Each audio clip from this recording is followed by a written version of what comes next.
The whisper was barely audible over the rustle of turning pages and the low hum of the library's old heating system.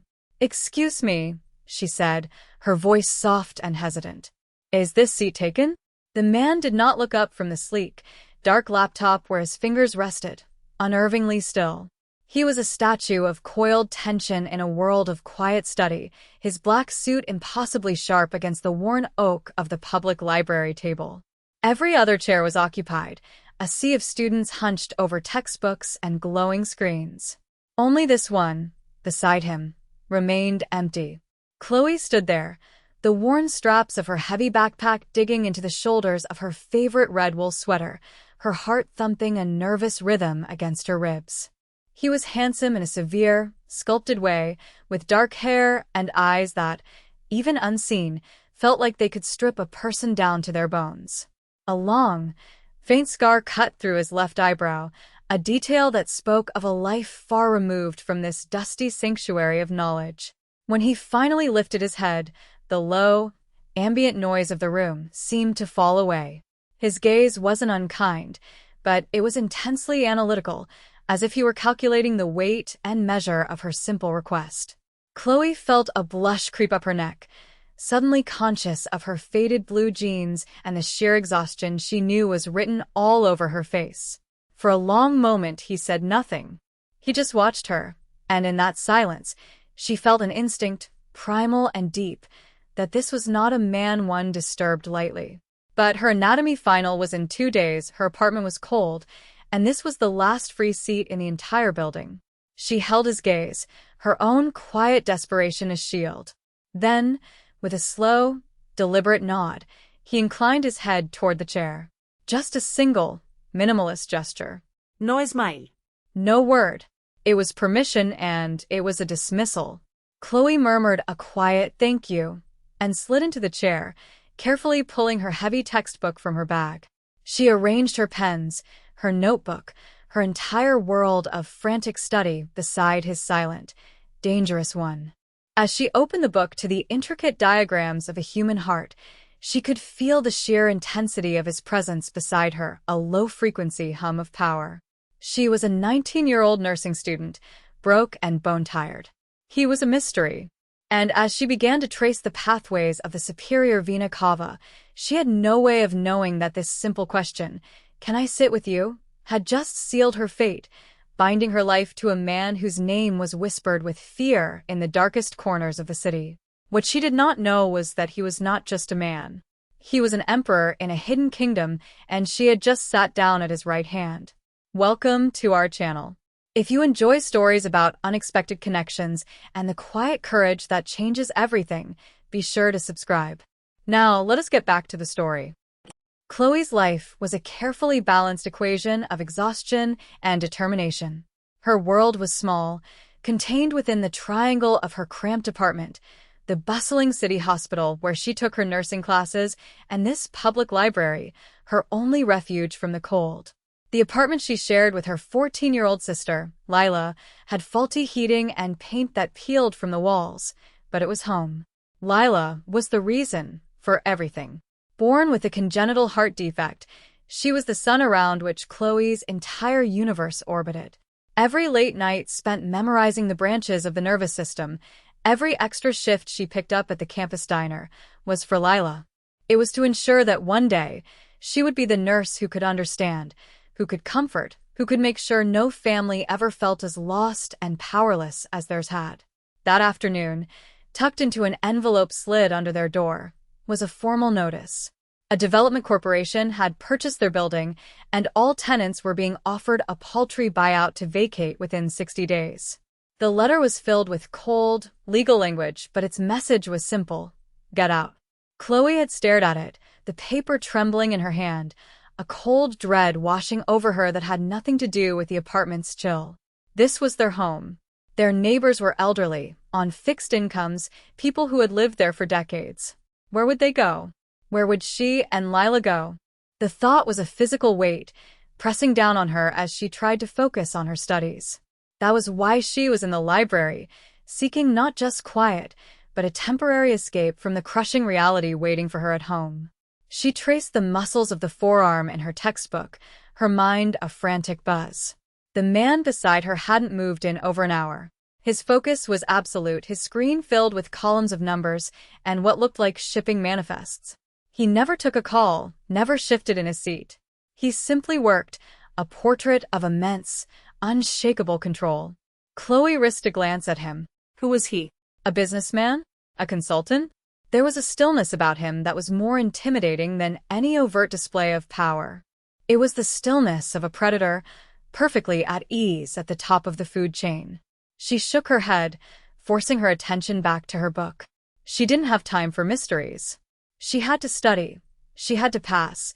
She had to find a way to fight an eviction notice from a faceless corporation, and she had to make sure Lila never saw the fear in her eyes. It was a heavy load to carry, heavier than any textbook. She took a deep breath, picked up her pen, and began to write, the scratching of the nib on paper a small act of defiance against the silence and the fear. The next day, the chair was empty. Chloe felt a strange, illogical pang of disappointment, which she immediately dismissed as foolishness. She spread her books out, grateful for the extra space, and dove into her work. The library was her sanctuary, and she needed it now more than ever. Around mid-afternoon, a commotion erupted near the front circulation desk. Two brash young men, reeking of cheap cologne and entitlement, were harassing a younger student, a boy who couldn't have been more than 16. They had his phone and were tossing it back and forth, laughing as he pleaded for them to give it back. The librarian, Mrs. Gable, a kind woman with silver hair and a firm voice, tried to intervene. "That's enough, boys. Give him back his property and leave," one of them sneered at her. "Or what, Grandma? You gonna shush us to death?" Chloe's head snapped up. Something inside her, the nascent core of the nurse she was becoming, refused to stay silent. It was the instinct to protect, to shield the vulnerable. She stood up, her heart pounding, and walked over. "Give him his phone," she said. Her voice wasn't loud, but it was steady. The two men turned to her, their amusement shifting to disdain as they took in her plus-sized frame and simple clothes. "Look what we got here," one of them said, looking her up and down. "Mind your own business." Chloe stood her ground, placing herself slightly in front of the terrified boy. "You're causing a disturbance." He asked for his phone back. "Give it to him, and you can go." The second man took a step closer, trying to intimidate her with his height. "And who's gonna make us?" What no one saw was the man in the black suit who had entered the library moments before and was now standing silently in the shadow of a tall bookshelf. Minjun had come back for a document he'd left behind, but he stopped when he saw Chloe rise from her table. He watched her place her body between the aggressors and the victim, saw the lack of fear in her eyes, replaced by a solid, immovable resolve. He saw her chin lift. She did not raise her voice. She did not posture. She simply stood as a barrier. "I'm not going to make you do anything," Chloe said calmly. "But Mrs. Gable is going to call security. They'll call the police. You'll have a record for theft and harassment, all over a joke that isn't funny." It doesn't seem worth it. For a second, it seemed her words wouldn't work. Then, the first man shrugged, tossed the phone onto the desk, and they sauntered out, laughing. Chloe immediately turned to the boy. "Are you all right?" He nodded, grabbing his phone, his hands shaking. "Thank you." After he hurried away, Mrs. Gable put a hand on Chloe's arm. "That was a brave thing to do, dear." Chloe just shook her head, her adrenaline starting to fade. It was the right thing to do. She turned to go back to her table and nearly collided with the man from yesterday. Minjun was standing right there. He looked at her, his dark eyes holding an expression she couldn't decipher. "That was unwise," he said, his voice a low baritone. But effective. He held out a small, black flash drive. "You left this at the table yesterday." Chloe blinked, confused. "Oh, that's not mine." Minjun's expression didn't change, but he looked from the flash drive to her, then back. He simply nodded, pocketing it. "My mistake." And then he was gone, leaving Chloe with a lingering echo of his voice and the strange feeling that she had just been tested and, somehow, had passed. Chloe left the library just as the sun was setting, the sky streaked with orange and purple. She pulled her red sweater tighter around herself, the evening air carrying a sharp bite. The relief she'd felt inside had evaporated, replaced by the familiar anxiety about her apartment and Lila. As she turned onto the quieter side street that led to her bus stop, two figures stepped out from an alleyway, blocking her path. It was the same two men from the library. Well, the first one said, a malicious grin spreading across his face. Look who it is. Miss Save the Day. Chloe's stomach clenched. The street was empty, the storefronts dark. I don't want any trouble, she said, trying to keep her voice even. The second one laughed, a harsh, ugly sound. A little late for that, isn't it? You embarrassed us in there. We don't like being embarrassed. He took a step forward, and Chloe took an involuntary step back, her bag slipping from her shoulder and hitting the pavement with a heavy thud. Her textbooks, her notes, her entire academic life lay at their feet. The first man gestured to his friend. She thinks she's tough. Let's see how tough she is when she's got nothing. He bent down, reaching for her bag. Chloe's breath caught in her throat. She could be replaced, but those books, that work, represented her only way out. Suddenly, the silent street was filled with the purr of a high-end engine. A long, black sedan, so dark it seemed to absorb the light from the street lamps, glided to a stop beside them. The windows were tinted, impenetrable. The two men froze, their bravado vanishing in an instant. The back door opened, but no one got out. Instead, a man in a tailored gray suit emerged from the driver's side. He didn't look at Chloe. He didn't say a word. He simply fixed his gaze on the two thugs, a look of profound boredom on his face. The message was clear. The air crackled with unspoken threat.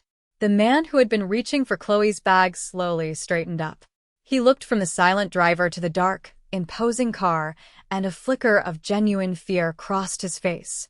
He and his friend exchanged a nervous glance, then backed away slowly, before turning and practically running down the street. The driver watched them go, then his eyes flickered to Chloe for a brief, dismissive moment. He got back in the car. Through the dark glass of the rear window, Chloe could just make out a silhouette. A man, sitting perfectly still, watching her. It was him. He had been in the car the whole time. The sedan pulled away from the curb as silently as it had arrived, disappearing into the city traffic, leaving Chloe alone on the sidewalk, her heart hammering against her ribs. She was safe, but she felt a new kind of fear, colder and more profound than before. She had been protected, but by what?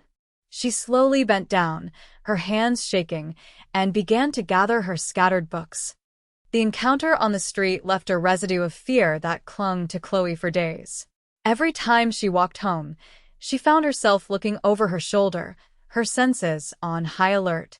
But more unnerving than the memory of the two thugs was the memory of the black car and the silent, powerful man inside it. He hadn't been at the library since, and his absence was as loud as his presence had been. A week later, a man in a suit far too expensive for their building knocked on her door. He wasn't the process server. He was someone else, someone smoother, with a predatory smile and eyes that didn't blink. He introduced himself as a representative for the development corporation. He sat at their small kitchen table, Lila having thankfully been at a friend's house, and laid out his proposal. The offer in the letter was a formality, Miss Evans, he said, his voice slick as oil.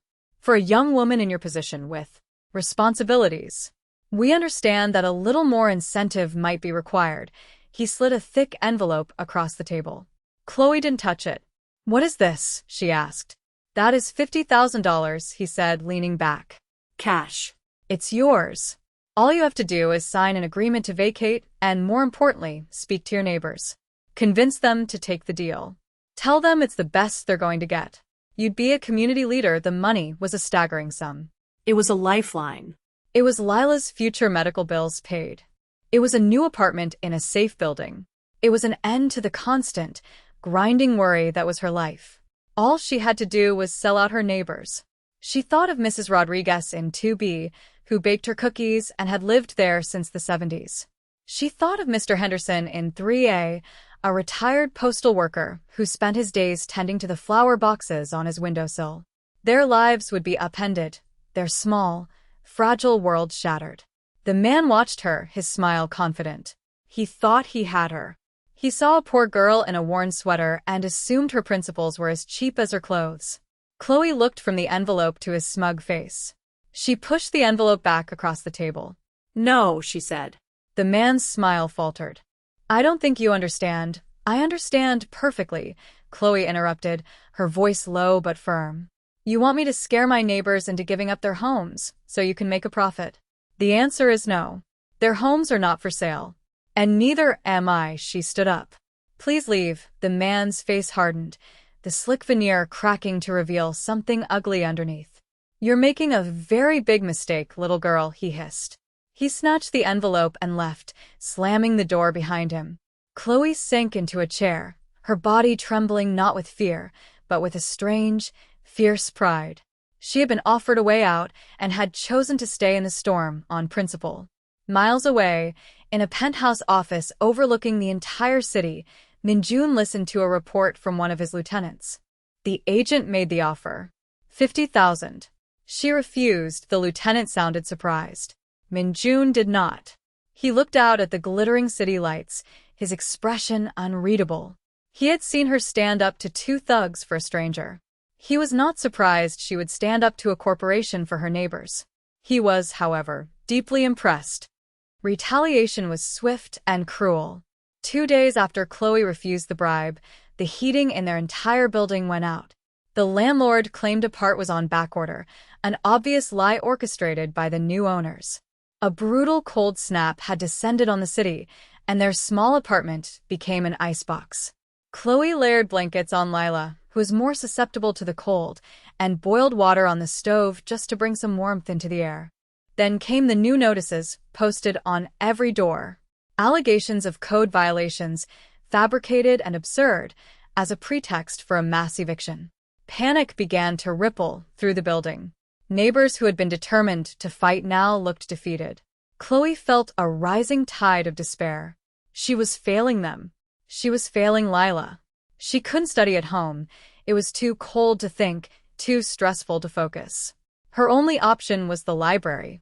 She bundled up, leaving Lila with Mrs. Rodriguez, and walked the frozen blocks to the one place that felt like a sanctuary. She was exhausted, emotionally and physically. The weight of it all was crushing her. As she walked through the doors, the blessed wave of warmth hit her, and for a moment, she closed her eyes in sheer relief. She made her way to her usual section, her head down, her mind already on the chapter she needed to master. And then she saw him. He was there, at their table, as if he had never been away. Minjun was looking at his laptop, but his focus seemed different this time. As she approached, he looked up, and his eyes immediately found hers. For the first time, his gaze wasn't just analytical. It held something else. Recognition. He took in her pale face, the dark circles under her eyes, the way she hugged her sweater to herself not for comfort, but for warmth. He saw her defeat. Chloe stopped at the edge of the table, not knowing what to do or say.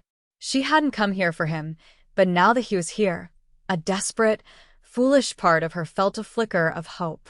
He broke the silence, his voice low and direct, cutting through all pretense. "You're cold," he stated, not a question. She could only nod, her throat tight. He closed his laptop with a quiet, decisive click. The sound seemed to finalize a decision. He stood up, a towering, imposing figure in the quiet library. He looked down at her, his expression serious, intense. "What is the name of the man who owns your building?" he asked. It wasn't a casual question. It was a demand. It was an offer of help so profound and so dangerous that it stole the air from her lungs. In that moment, Chloe understood that this man was the furthest thing from a simple businessman. He was power, and he was offering to wield it for her. He didn't wait for an answer in the library. Instead, he simply said, "Come with me," and started walking toward the exit. Chloe, caught in the pull of his authority and her own desperation, followed without a second thought. He led her not to the gleaming black sedan, but to a small, unassuming coffee shop a few blocks away. The windows were steamy, the inside filled with the warm, rich scent of coffee and pastries. It was quiet, intimate. He guided her to a secluded booth in the back and spoke to the owner in rapid, fluent Korean. A moment later, 2 steaming mugs of hot chocolate and a plate of warm pastries were placed on their table. He hadn't asked what she wanted. He just seemed to know. "Drink," he said, his voice softer than she had ever heard it. "You need to get warm." Chloe wrapped her freezing hands around the thick ceramic mug, the heat a blissful shock. For a few minutes, they sat in silence as she drank, the warmth slowly seeping into her bones, chasing away the deep chill. He watched her, his patience infinite. Finally, he spoke again. "The man who is buying your building. His name is Alistair Finch." It wasn't a question. He knew. Chloe looked up, startled. How? "How did you know that?" Minjun ignored the question. "Tell me about your sister," he said instead, his gaze dropping to the small, worn silver locket that always rested at her throat. His change of topic was disarming. Unconsciously, her hand went to the locket. "Her name is Lila," Chloe found herself saying, the words tumbling out. "She's 14. She has a heart condition. That's why I'm studying to be a nurse. I want to be able to help people like her." He listened, his expression unreadable, but his attention absolute. He wasn't just hearing the words. He was absorbing them. It was the most anyone had truly listened to her in a very long time. "You are a good sister," he said, a simple statement of fact. "You are a good person. You stood up for a stranger. You refused money to protect your neighbors. In a world of compromises, you do not compromise." Chloe felt a blush rise to her cheeks, not of embarrassment this time, but of something else. He saw her. In a way no one else ever had, this dangerous, enigmatic man saw the very core of who she was trying to be. "Why are you helping me?" she whispered, the question she had been holding back. He held her gaze for a long moment, and for the first time, she saw a crack in his controlled exterior. She saw a flicker of something ancient and deep, a pain that was startling in its intensity. "Because Alistair Finch is not just your enemy," Minjun said, his voice dropping to a near whisper. "He is also mine." Here is the part of the story nobody saw coming. Not the residents of the cold apartment building, not the slick corporate agent, and certainly not Chloe Evans as she sat in that warm cafe. The connection between the Korean Mafia boss and the nursing student wasn't a coincidence born in a library. It was the echo of a tragedy that had happened 2 decades earlier. Minjun's father had not been a crime lord. He had been a brilliant and honest logistics entrepreneur in Seoul, the owner of a thriving shipping company. His partner, his trusted friend, was a charismatic American financier named Alistair Finch. Together, they built an empire. But Finch was a man hollowed out by greed. He systematically created a shadow corporation, siphoning funds, forging documents, and leveraging the company's assets for his own personal gain. When the empire was on the verge of collapse, Finch framed Minjun's father for the entire fraud, providing manufactured evidence to the authorities. Ruined, disgraced, and facing a lifetime in prison for crimes he did not commit, Minjun's father took his own life. Minjun was only a boy, but he remembered everything. He remembered Finch's false sympathy at the funeral. He remembered the loss of his home, his future, his father's honor. The legitimate world had failed his family. So, he turned to the one that operated by a different set of rules. He was taken in by his uncle, the head of a powerful gaipa, a criminal organization. He learned their ways, not with a thirst for violence, but with a cold, methodical desire for one thing: justice for his father. He rose through the ranks with his sharp intellect and unshakable will, eventually taking control. For 10 years, he had hunted Alistair Finch, who had vanished after the betrayal, laundering his stolen fortune and reinventing himself in America. Minjun's hunt had finally led him here, to this city, where Finch was operating through a series of shell corporations, including the one buying up inner-city real estate. The library wasn't a random location. It was a strategic vantage point, chosen for its proximity to a small office Finch used. Minjun had been there for weeks, gathering the final pieces of his decade-long puzzle. He had never planned for Chloe. She was a variable he couldn't have predicted. A girl in a red sweater who needed a place to study and, with a simple, whispered question, sat down in the middle of his carefully laid war. When he learned that her building was one of Finch's targets, the two separate threads of his life, the vengeful past and the unexpected present, pulled together into a single, undeniable knot. Her fight was now his fight. He took everything from my father, Minjun told her, his voice tight with controlled emotion. His business, his name, his life. I have been searching for him for a very long time. His greed has now brought him to your door. This is where it ends. The fall of Alistair Finch was not a bloody affair. It was silent, precise, and devastating. Minjun did not operate with bombs and bullets. He operated with information, the one currency more powerful than money. While Finch saw Chloe as a minor obstacle, a poor girl in a poor building, Minjun saw her as the moral justification for the war he was about to unleash. His people, a network of hackers, accountants, and informants, moved with surgical efficiency. They leaked documents to financial regulators, exposing decades of fraud and money laundering. They provided anonymous tips to investigative journalists, complete with untraceable evidence of Finch's shell corporations and illegal real estate tactics. They found Finch's hidden offshore accounts and, with a few keystrokes, froze his access to the fortune he had built on betrayal. Within a week, Finch's empire crumbled. He was a man facing federal indictments, civil lawsuits, and the complete collapse of his carefully constructed life. The pressure on Chloe's building vanished overnight. The development deal was dead. The heating was miraculously fixed the next day. The eviction notices were rescinded with a formal, groveling apology from a management company that no longer answered to Finch. Chloe's neighbors celebrated, hailing her as a hero who had somehow stood up to the corporate giant and won. They never knew the invisible army that had fought on their behalf.